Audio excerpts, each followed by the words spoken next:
السلام علیکم دوستو، میں ہوں سبوہی عثمان اور آپ دیکھ رہے ہیں سبوہی کا پاکستان۔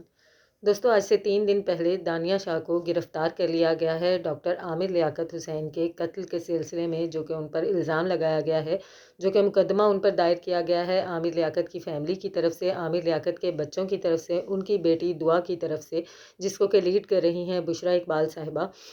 جس کے سلسلے میں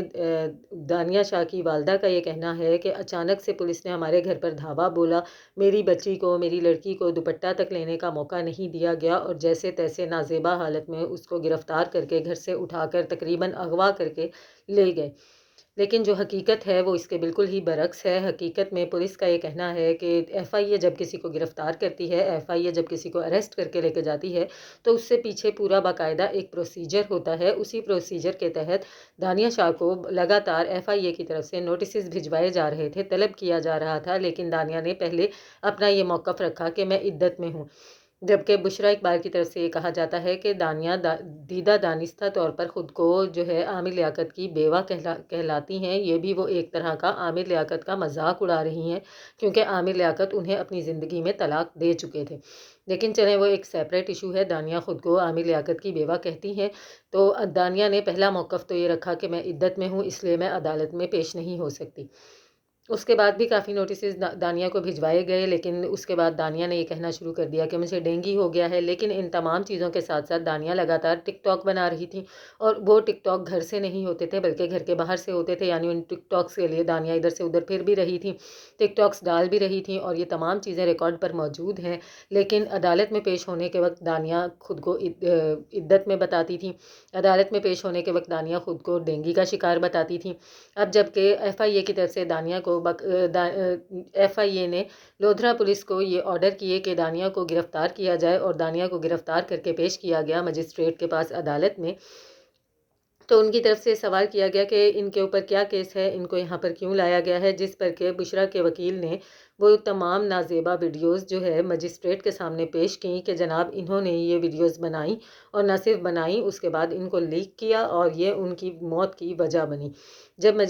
مجسٹریٹ نے اور وکیل نے وہ ویڈیوز دیکھیں، تمام ویڈیوز دیکھیں، تو اس کے بعد مجسٹریٹ صاحب نے باقاعدہ طور پر یہ آرڈر کیا کہ دانیہ کو جیل بھجوا دیا جائے۔ جیسے ہی دانیہ کو جیل بھجوانے کے بارے میں بات کی گئی، تو دانیہ نے اپنا جو ایک بیان پولیس کو ریکارڈ کروایا جیل جانے سے پہلے، اس میں دانیہ نے اپنی تمام توپوں کا رخ بشریٰ اقبال کی طرف کر دیا، کیونکہ دانیہ جانتی ہے کہ اب ان کا بچنا مشکل ہی نہیں بلکہ ناممکن ہے، کیونکہ ان کے پاس پہلے ہی وہ ایسی ویڈیوز لیک کر چکی ہیں۔ اس کے علاوہ بھی ان کے پاس اس قسم کی ویڈیوز موجود ہیں کہ جن کو وہ ٹائم ٹو ٹائم لیک کرنا چاہ رہی ہیں، اور اس کے علاوہ ایسے تمام ثبوت، تمام شواہد سامنے آ چکے ہیں کہ جن سے یہ پتہ چل رہا ہے کہ دانیہ نے بلکہ ان کی پوری فیملی نے باقاعدہ طور پہ پلان کر کے عامر لیاقت کے ساتھ شادی کی، اور اسی وجہ سے شادی کی کہ وہ ان کی فیملی کو فائنینشیل سپورٹ دیتے رہیں، وہ ان کو ایک اے ٹی ایم کارڈ کی طرح سے یوز کر رہے تھے، جسے وہ وقتاً فوقتاً اپنی ضرورتوں کے مطابق کیش کرواتے رہتے تھے۔ دانیہ کے کافی سارے رشتہ داروں کو عامر لیاقت نے ملازمتیں کروا کے دیں، نہ صرف ملازمتیں کروا کے دیں بلکہ ان کی فیملی کا تمام جو خرچہ تھا، جو اخراجات تھے، وہ عامر لیاقت حسین افورڈ کر رہے تھے۔ اس کے بعد یہ بھی دانیہ کو کیونکہ یہ اندازہ ہو چکا ہے کہ اب ان کا بچنا مشکل ہی نہیں ناممکن ہو چکا ہے، تو انہوں نے اپنی تمام توپوں کا رخ بشریٰ اقبال کی طرف کر دیا، اور بشریٰ اقبال کے خلاف ایک بیان دیا، جس میں کہ انہوں نے یہ لکھوایا کہ عامر لیاقت کی موت کی وجہ میں نہیں بلکہ بشریٰ اقبال ہیں، کیونکہ عامر لیاقت اپنے بچوں کو بہت یاد کرتے تھے، اپنے بچوں کو یاد کر کے روتے رہتے تھے۔ اپنی بڑی بیٹی دعا، جس سے وہ بہت زیادہ پیار کرتے تھے، وہ اس سے گاہے بگاہے رابطہ کرنے کی کوشش کرتے تھے، لیکن نہ تو وہ خود ان سے بات کرتی تھی، بلکہ بشریٰ اقبال بھی اپنے بچوں کو یہ اجازت نہیں دیتی تھیں کہ وہ عامر لیاقت سے ملیں یا پھر ان سے بات چیت کریں۔ دیکھیں، یہ چیز تو بہت پہلے سے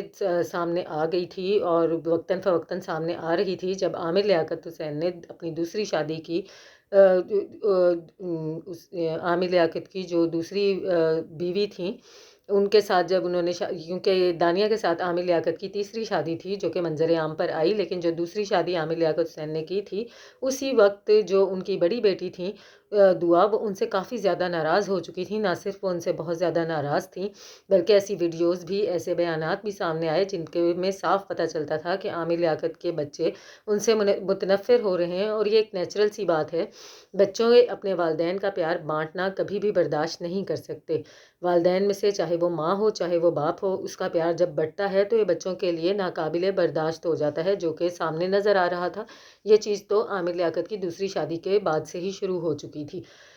لیکن دانیہ کا یہ کہنا تھا کہ اس وجہ سے عامر لیاقت حسین جو ہے وہ ڈپریشن میں رہتے تھے۔ وہ اکثر میرے ساتھ شیئر بھی کرتے رہتے تھے، وہ بچوں کے تمام اخراجات دے رہے تھے، بچوں کی تمام ذمہ داریاں اٹھا رہے تھے، لیکن اس کے باوجود بھی بشریٰ اقبال نہ تو انہیں بچوں سے ملاقات کرنے دیتی تھی، نہ ہی انہیں بچوں سے بات کرنے دیا کرتی تھیں، جس کی وجہ سے وہ کافی زیادہ اپسیٹ رہتے تھے۔ اکثر مجھ سے اس بارے میں بات بھی کیا کرتے تھے کہ بشریٰ جو ہے میری ساری جائیداد پر قابض ہو کر بیٹھ گئی ہے، میرے سارے پیسوں پر قابض ہو کر بیٹھ گئی ہے، میرے بچوں سے مجھے ملنے نہیں دیتی، جس کی وجہ سے میں بہت ہی ذہنی اذیت میں مبتلا ہوں۔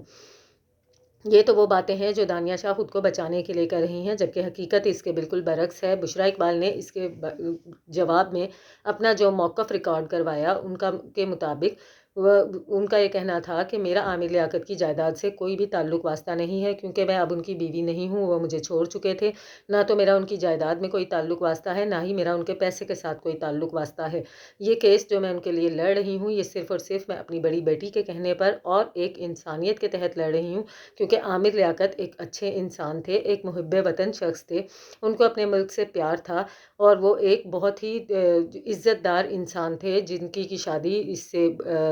دانیہ سے ہوئی، جس نے ان کی زندگی کا بیڑا غرق کر کے رکھ دیا۔ نہ صرف ان کی زندگی کا بیڑا غرق کر کے رکھ دیا، ان کی پرائیویسی ڈسٹرب کی، ان کی کچھ ایسی پرائیویٹ ویڈیوز لیک کیں کہ جو کہ کسی بھی عزت دار شخص کے لیے ناقابل برداشت ہو سکتی ہیں، اور یہ چیز ان کا ڈرائیور ان کی زندگی میں بتا چکا تھا کہ عامر لیاقت جو کہ تھوڑے تھوڑے فاصلوں کے لیے بھی ایئر لائنز کو یوز کیا کرتے تھے، جب ان کی زندگی میں دانیہ آئی اور دانیہ نے اس قسم کی ویڈیوز لیک کیں اور عامر لیاقت کا مذاق بننا شروع ہوا، تو نہ صرف عامر لیاقت ملک چھوڑ کر جانے کی تیاریاں کر رہے تھے، مختلف ملکوں میں انہوں نے جانے کی تیاری کر رکھی تھی، کیونکہ وہ چاہتے تھے کہ وہ وہاں پر بالکل تنہائی کی زندگی گزاریں، جہاں انہیں کوئی نہ جانتا ہو، کوئی نہ پہچانتا ہو، کوئی ان کا مذاق نہ اڑا سکے۔ اسی کے ساتھ ساتھ عامر لیاقت نے چھوٹے چھوٹے سے لے کے بڑے بڑے فاصلوں تک کے لیے گاڑی کو استعمال کرنا شروع کر دیا تھا۔ نہ تو وہ پیدل جانا گوارا کرتے تھے، نہ ہی وہ کسی قسم کی ایئر لائن یوز کرتے تھے، کیونکہ وہ نہیں چاہتے تھے کہ لوگ انہیں دیکھیں، ان کی شناخت کریں یا ان کا مذاق اڑائیں۔ ان کی زندگی میں ہی ان کی زندگی بہت ہی زیادہ تکلیف دہ ہو چکی تھی،